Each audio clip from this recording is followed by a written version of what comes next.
So the reason why we're all here today is to focus on neurodiversity around the globe and how to drive companies forward and improve employment outcomes for ND professionals in the process.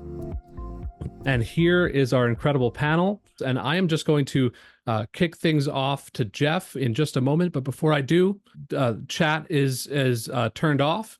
Cameras and audio are turned off for all participants. If you do have any questions or accessibility issues, feel free to use the Q&A feature at the bottom, and we'll make sure to take care of those. And I'll see you all in a bit. Jeff, thank you so much for being here.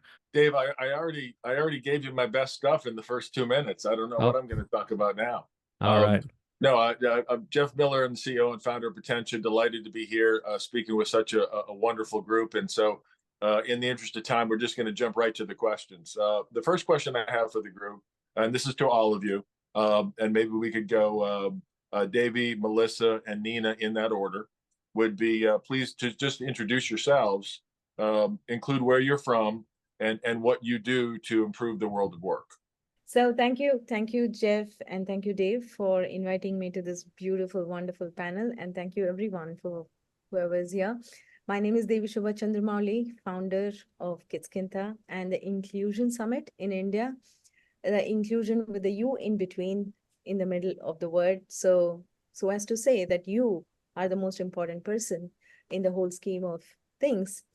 And what I do is collaborate with global experts on neurodiversity to bridge the gap between neurodiverse abilities and the talent needs of businesses, especially in India, whether it be MNCs or homegrown companies.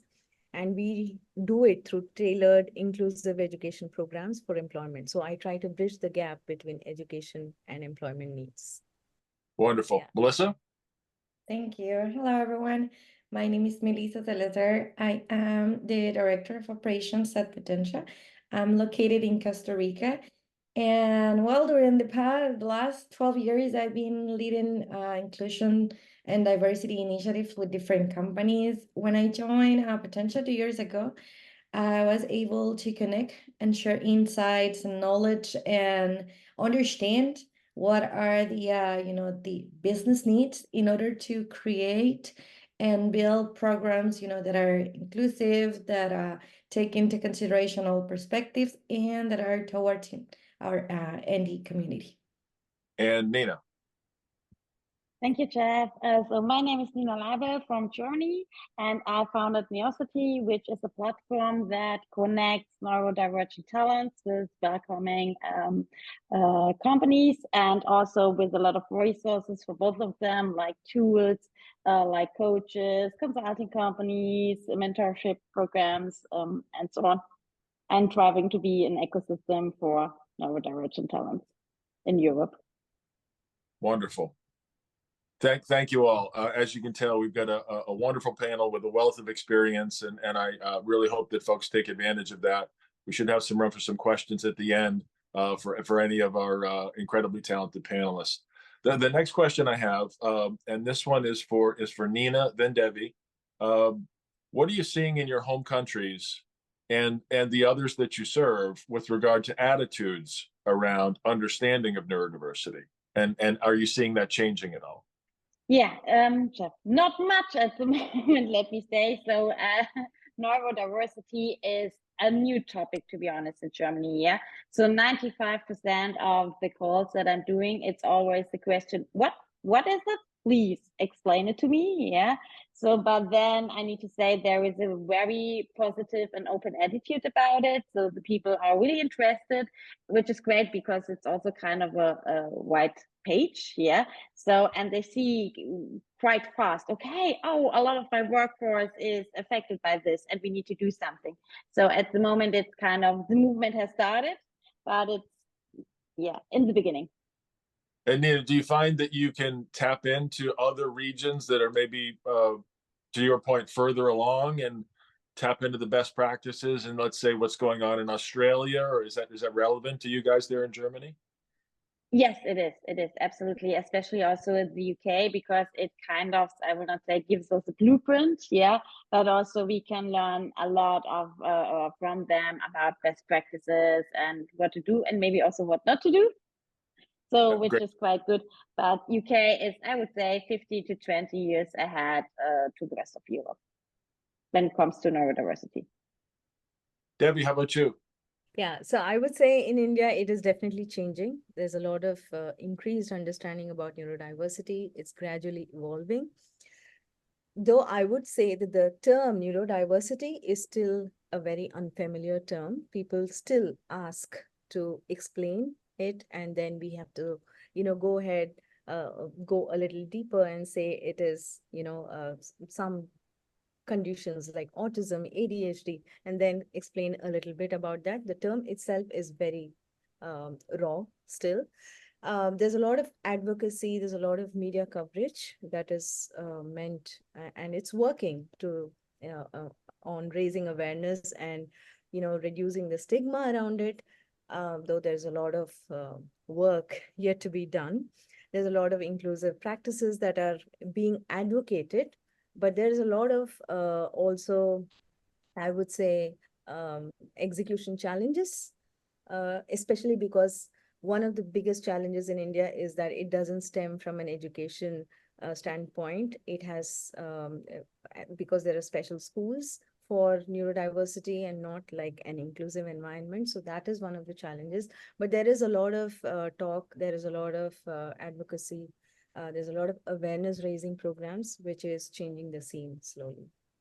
And of course, global companies are definitely contributing to the growth of this idea and sharing in the talent pool. So yeah, that's making a difference. Exciting. Thank you both. This next question comes admittedly a little bit from my experience in global recruiting. I know whenever we were looking to move to a new market, we would always look at, well, what are the hard factors?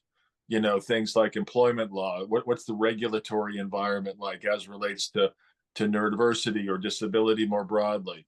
And then what are some of the soft factors around maybe things like culture and language that may be impacting not only these programs, but also the community itself. And so Debbie, back to you on this one. Any thoughts there? Any things that you're seeing in particular in those aspects? Yeah, like I said, one of the hard factors I can definitely point out without even thinking is that education, and at the root level, it is not really connected or not really, really inclusive in the sense that there is not a roadmap to a skill that is employable from a very early stage, and that needs to come in. So that is one of the policy issues. That's one of the execution challenges. On the soft factor, yes, there is, like I said, there's stigma attached to neurodiversity. So there's a lot of resistance to understanding the conditions.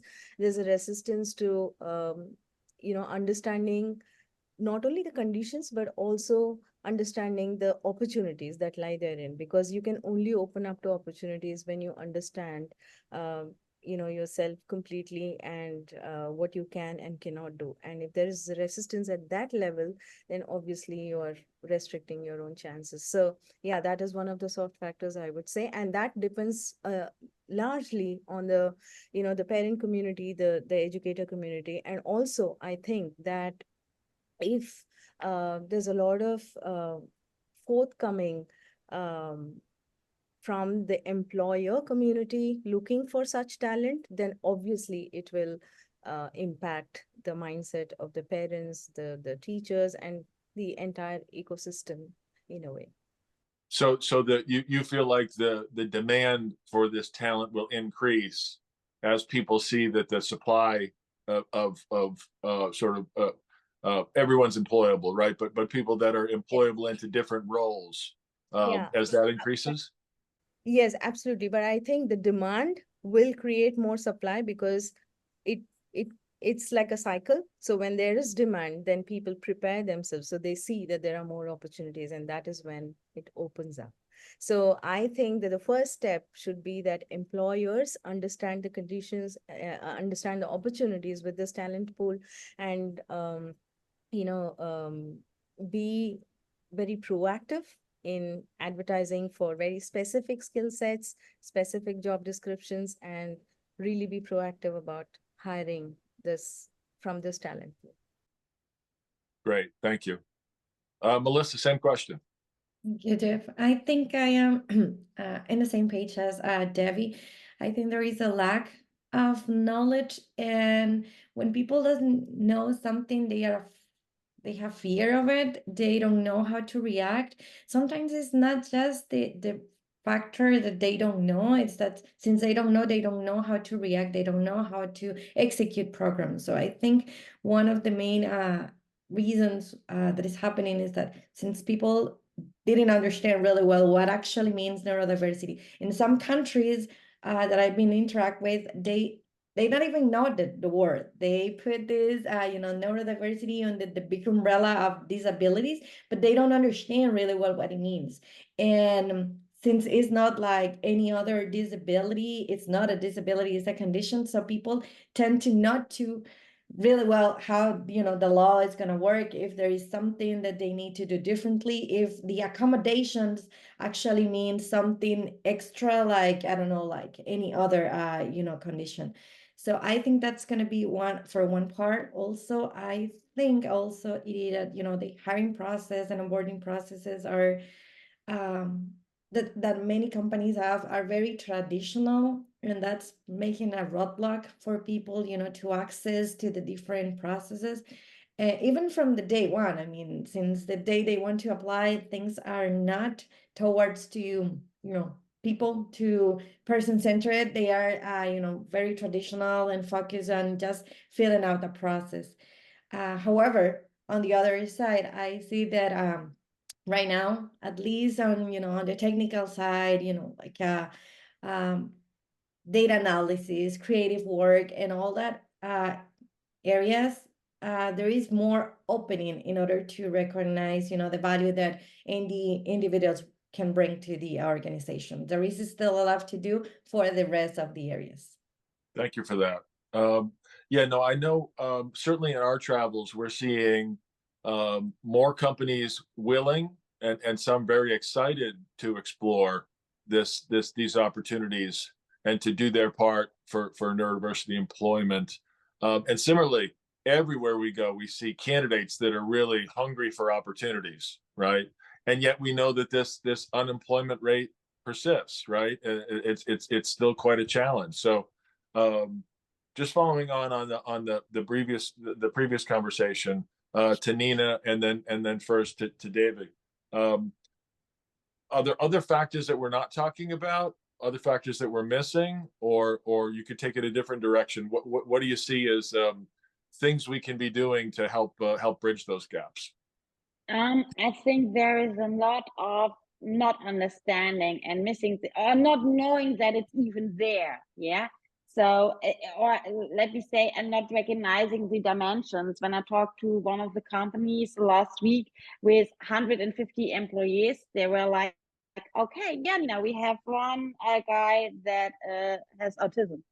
I was like, yeah, probably with 150,000 employees, you might have one more, yeah, kind of this. So, but they were aware that they had one, yeah. So this is, let me say, a lot of things that we are also trying to create in Europe is to get the attention, also to get the media attention, to make aware. So awareness is, I think, the most challenging thing at the moment, yeah, that people get aware there is something that is called neurodiversity.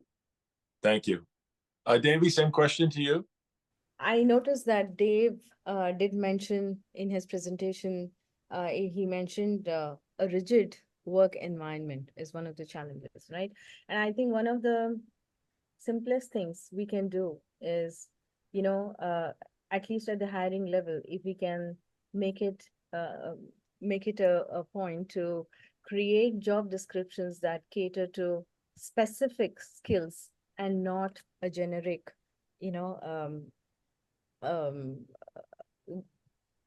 qualification, the way it is done here, especially in India. I think that will make a lot of difference. The other thing I assume it would make a lot of difference is when we can showcase individuals, neurodistinct individuals within the workforce, when they their work is highlighted when they are really spoken of. Because I think even in this panel, in this very panel, Dave brought up two examples, one of himself and one other person who did not even, admit to the fact that they were like, belonging to the neurodistinct community, and they were not able to speak about it freely. And I think if that was made possible in a work environment, then it would create a lot of openness and transparency and a willingness to experiment, not only within the neurodiverse community, but also outside, in the sense the employer community. So I think it opens up a lot of experimentation to newness. So I think these are the two most important things that would make a lot of impact, in my opinion. Thank you both. This next one is for Melissa, then Nina. What can we do to better support employers in overcoming these barriers, the ones that have been cited, preconceived biases, or just fear that they don't know enough, or fear that it's going to be, that this is going to be too hard or too costly, or these types of things. Melissa, then Nina, how can we help employers to overcome those barriers? Thank you. Yes, I think, again, everything that comes around education and visibility. And it's not just about letting them know what neurodiversity means, but actually, explain it that, as you said, having a program, a hiring program, doesn't necessarily mean to spend tons of money in having a program. Small changes can do a big difference. Like, create safe spaces, for example, in the company, when people can learn, when people can ask questions about neurodiversity, when they can openly discuss about, common myths, stereotypes, misconceptions and stuff like that. It's gonna start, changing the culture of the company, and with that, it's gonna be able to, to promote, to bring, and to develop, any candidates and any programs inside of the company, even the people because again, as you guys mentioned, it's not just to bring new candidates that are gonna be in there is already and people working in the company already workforce there. So having those spaces are gonna be a good opportunity for people to feel comfortable and start talking and be part of the program, which is, I think, the ideal. Having this program running or participating with the same employees that are ND, so they are gonna better understand, they are gonna better support, and they are gonna provide this perspective to leaders who wants to run this program. They are not gonna do it alone. If they start building the culture inside, they are gonna receive the support from their same community.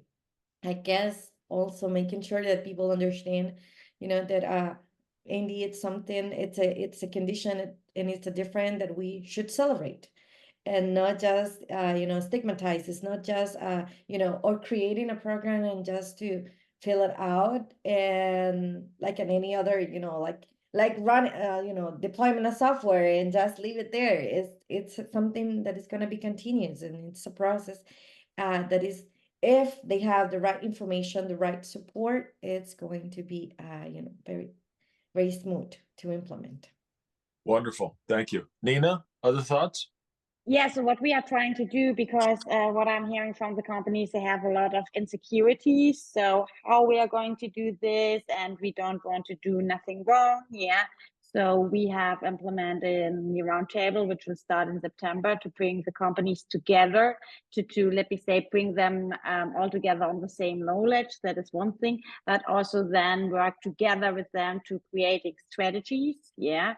And I think on the one hand side, creating the network, and the network, which is a cross company, and also not being alone in this, is going to help, and also to create this awareness, because, I repeat myself, but awareness is still the most challenging thing here.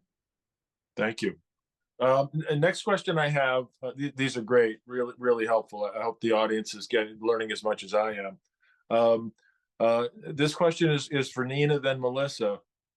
what would your advice be for an organization that's just starting this, that really doesn't know, and they're apprehensive because they don't know what they don't know? What are maybe the first smart steps that someone can take as an organization that's just starting to hear about this topic but really hasn't done anything around it before? So yeah, it informs themselves, let me say. This is really to make themselves aware, and then to talk to their own employees. Yeah, not, let me say, or first bringing in people from the outside to really hear, understand what our own employees have to say, what are the needs, yeah, and then getting in, let me say, professionals to support how to set it up in the right way. Melissa, To your hear thoughts? their own people. Yeah, long time ago, I remember that I was in that position. I was the client who wanted to look for a kind of a light or kind of a path in order to follow. We wanted in my former company, we wanted to launch a program to hire ND, and we wanted to change it and we wanted to do differently. We read a lot and we did all the investigation in order to know how to do it right. However, I think the best advice, knowing that I was in that position at some point, and now I am in this position with a company that is a consultant and can help you, I will say that the first step is asking questions.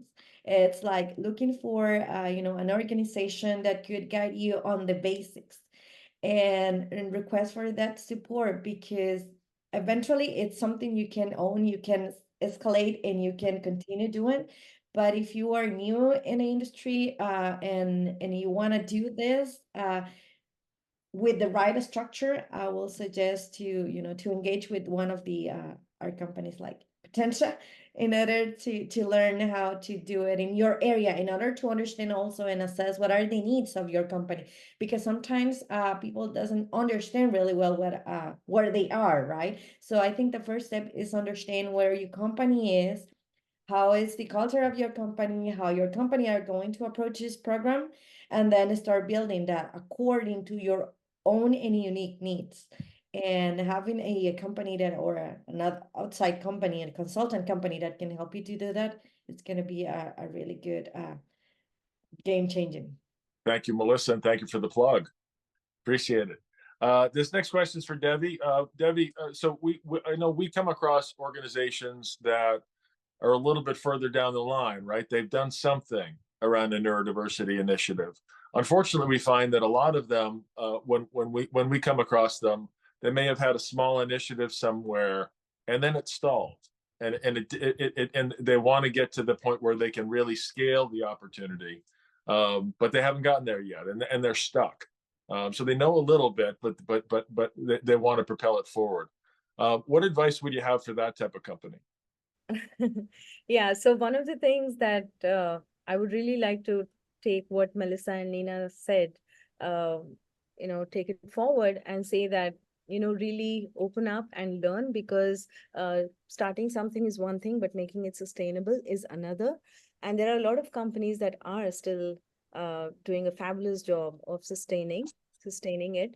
And I think one of the things that companies need to do, again, is to really map it to the skills and go back to the education institutions and see if they can, build specific programs that can be used for the, for the specific business or the specific functions that the company is involved in. And one such collaboration that has worked very well in India is the Testing Pro initiative that has many non-profits involved in the neurodiversity space, and the sole goal has been to train neurodivergent individuals in software testing and get them onboarded onto companies that require these skills, right? So when you have the right talent plug, then it's a no-brainer, because it is going to grow your business. It is going to give you returns. And then there's no question of stalling, right? Because it's a business decision. and it's a sound business decision. And one other thing that I do recommend is, again, going back to education and practice, is to include internships for for the neurodivergent community, because leading organizations have implemented this very well and they have seen success. And when you experiment with this community and offer them programs that can help them, hone their skills, you also get to see the fitment, that happens, how it can work, and very small adjustment. And like Melissa said, it doesn't have to cost thousands of dollars. It can be just very small changes, right? And if that happens, then it all comes down to making sound business decisions. So that is where we need to focus. And like someone said, listening to your people is free, right? Yeah. And not listening to your people can be quite costly. Nina, anything to add on this one under that example I just gave? There could be 1,000 things, to be honest. Yeah, if it comes to, and as you always say, so for 80% of the adjustments you can do, there is not worse to do a business case. Yeah. So if we're talking to make a detailed description for the interview, yeah, for the roadmap, let me say, yeah, because I always get lost. When I need to go somewhere, I always get lost, yeah, and have a detailed description, maybe also with a picture. Okay, yeah, choose this store, or here you get some support or whatever. Makes a lot of difference regarding my stress level, for example, yeah. And to be honest, the costs are 2 hours of an HR support, yeah, which types it into the system, yeah. Same with the calming room. If you are a big company, you normally have enough office space, yeah, to have a calming room, yeah. And there are a lot of things like the small argument or adjustments you can do, which are not costly. Wonderful. So last question before I hand it back to Dave was just I wanted to give each of you an opportunity, and thank you so much for being so giving with your time and open with your expertise. I hope the group has benefited as much as I have. Last question is just sort of final thoughts before we turn it over to questions. So could be something like, where do you see neurodiversity in the next 5 years?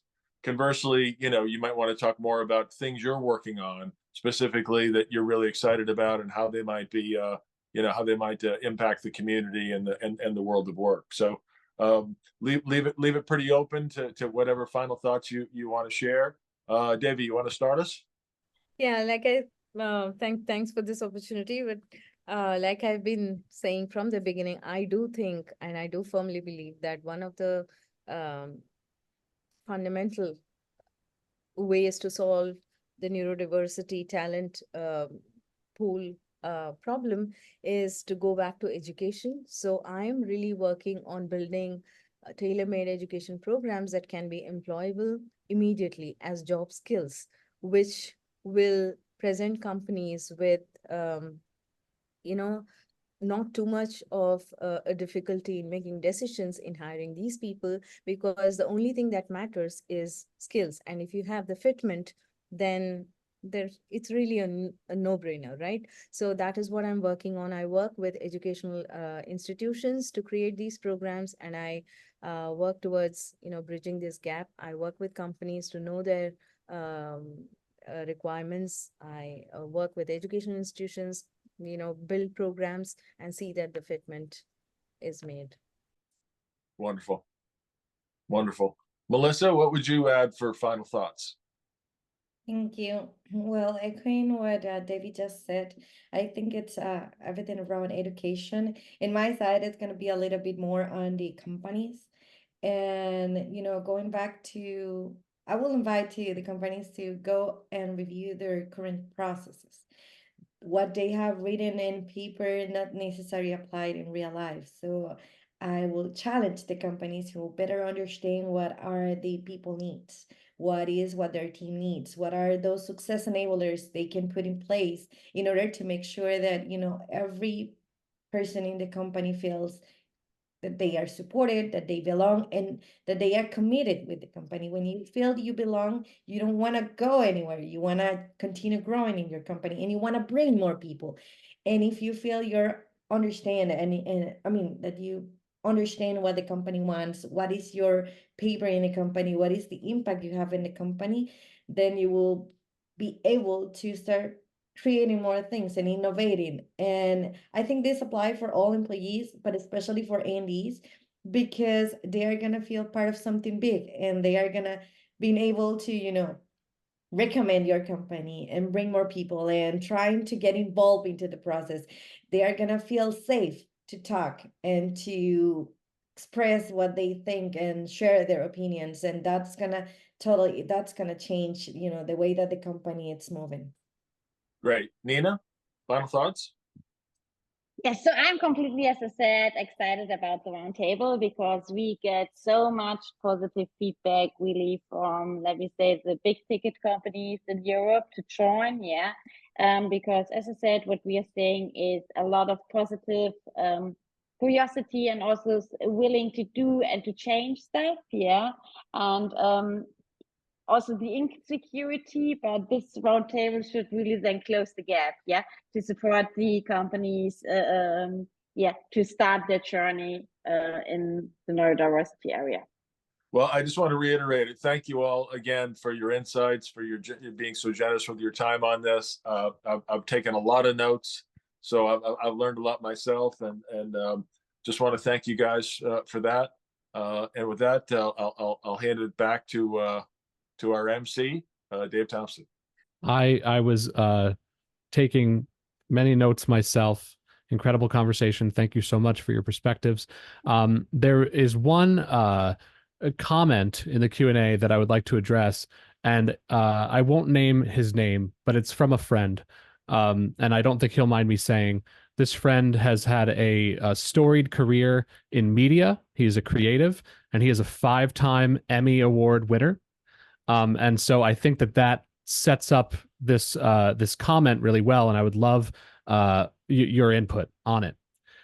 He says optics really do play a part in educating folks about neurodiversity. A lot of companies think they're doing the right thing by highlighting folks in the ND space and giving them minimal roles, but the fact that they are also fueling the stigma that they can't do bigger roles. Again, it's education, but the optics are key to getting change. I think that we could have a whole other session on this, but I would love to hear your thoughts. Jeff, would you mind kicking that off? Because I think that I know some of what you're going to say, and that I'd really appreciate hearing it again. Sure. That makes me think of some of the conversations we've had from very early on when we started. People said, "Wow, this is great what you guys are doing. You know, can you help us in our IT organization?" Right, and all the roles seem to be IT roles.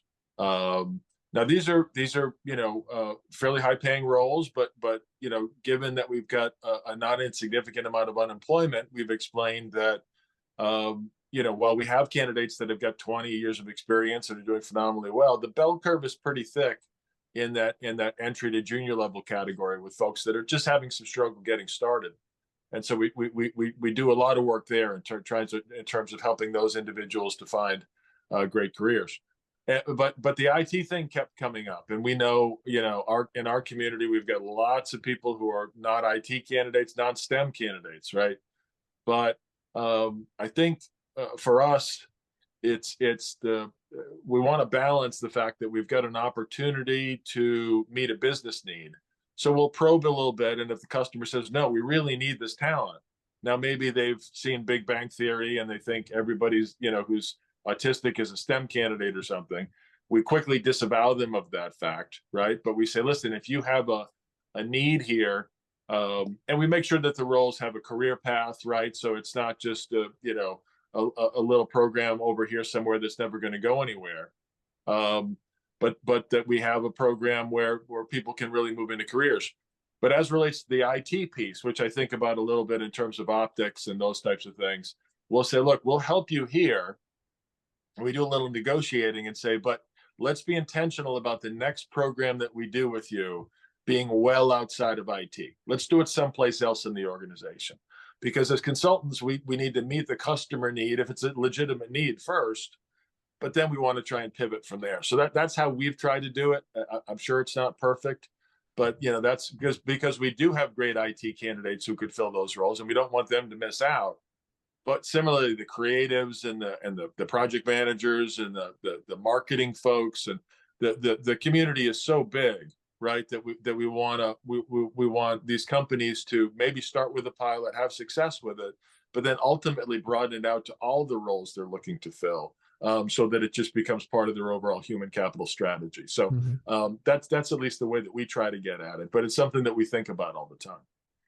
Absolutely. And I just want to say that includes leaders, right? Neurodiversity is everywhere. And yes, almost every single time that we start a new program, either with a new client or on a new team within one of the massive organizations that we support, we end up having someone, often a decision maker, a key stakeholder in the program, raise their hand and say, now that we're talking about this, I think it's a great time to let you all know that I'm autistic, or I'm dyslexic, or I have ADHD. And it's always a really big moment and challenges that idea for sure. And we want to continue to challenge the status quo with that regard. Any other comments on that comment from our audience before I go to the next question? No? Okay. Go ahead, Davy. Yeah, I do think that getting the employee workforce to interact with leaders who have made it, to where they want to be. I think that kind of regular interaction, and also arranging sessions from with other leaders of other companies in similar spaces or otherwise, I think that can be very encouraging to employees. And if it can be like a regular thing, nothing like it. And it serves the purpose of optics as well. It serves as a reminder. Yeah, and one more point on optics. When we work with companies and they do have a successful pilot and they're leaning in and they're doing more work with it, part of the consulting that we do with them is on how to communicate that, not only internally to the rest of the population while respecting individual privacy, which is really important, but also how you communicate that externally.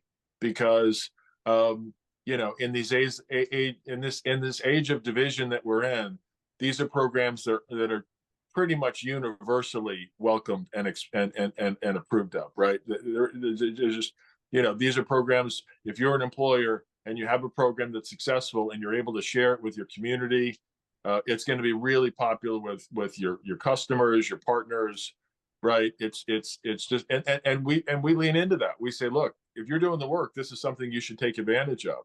We have one client of ours that has had historically some challenges with college recruiting.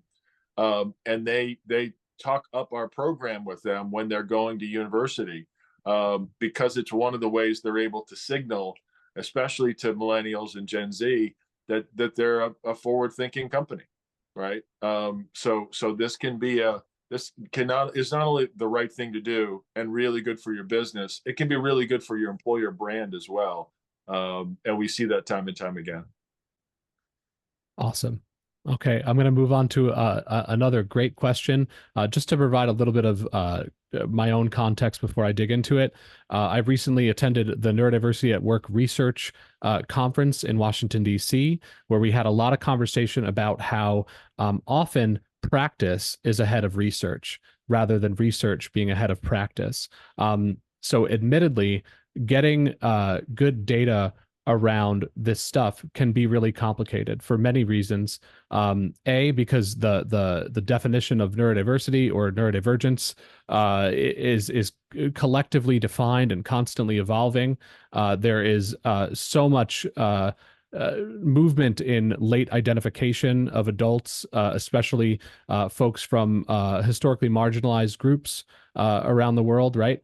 So the data shows, and according to some research from understood.org, 59% of ND professionals do not feel comfortable disclosing to their employer So, it can be complicated to get to get data. But as far as our programs, we do work towards getting measurable data to make sure that this stuff is effective and that it sticks.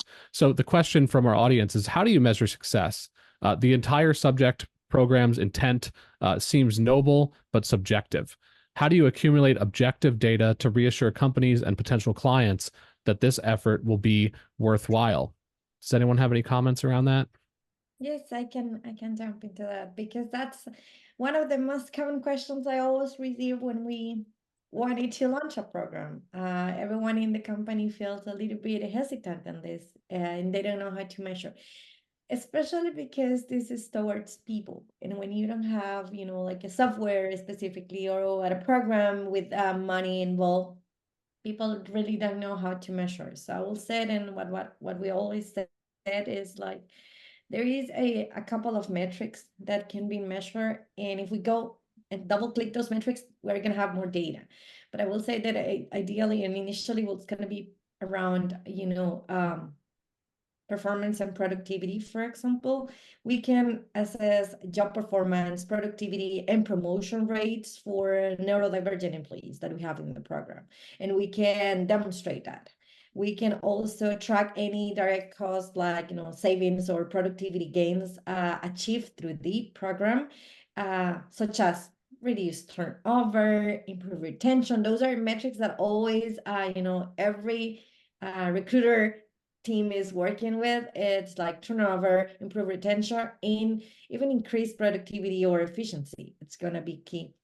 Also, another metric that we always talk, it's about hiring and representation metrics. Jeff already mentioned it, and it's increasing representation of ND individuals throughout the organization. It's going to be a key goal, and it's going to also bring, like a good metric on brand, and you're going to be able to get employees that are more happy to work with the company and more satisfied and feel engaged and feel belong. Another one, and I think objective data and employee feedback can help, to make a good compelling case, and generate data for, for adding value of any inclusion initiative. I would also add, just we see consistently that leadership scores go up dramatically, right? When you work with leaders and you train them how to be more neuro-inclusive, how to manage and support individuals who are neurodistinct, they become better managers of their entire workforce. And we see that consistently over and over again. So, we always have a kind of a set group of measurements that we go into any new engagement with, but then we'll talk with the customer and see what do we need to add to this that ties into their overall initiatives and what they're trying to measure and trying to see, whether it's diversity, hiring metrics or numbers, or again, leadership scores, employee engagement, branding. The good news is that we the data is pretty strong on this across the board, that these initiatives, when done well, can move the needle on all of those aspects. But measuring it is really important, right? These I often say, and my guys probably get tired of me saying it, you can launch a program based on enthusiasm. You can't run a program on enthusiasm. You got to run a program on results. And so I think that, for the practitioners in this space, I know that's been a core principle of ours for a long time, and I think some others are following suit with that as well. You got to be able to show your impact, quantitatively and qualitatively. Speaking of impact, I'd like to ask one final question before we close out. Again, thank you to our panelists for coming, and thank you to our global audience. You'll receive a recording, and please get in touch if you'd like to chat more with the Potentia team, or any of our incredible panelists. But speaking of impact, maybe this question could be for Nina or Davy. Do you have a success story or an example of an organization overcoming some of these barriers, whether it's a lack of understanding of neurodiversity, a successful program, et cetera, in your areas where, the odds were stacked against the success of a program like this, but thanks to some of these tools that we've talked about, like education and advocacy, et cetera, and thoughtful approaches to neurodiversity employment, that they saw a lot of success. Do either of you have any comments about that as we close out? So this is one of my favorite stories that came through from the Inclusion Summit.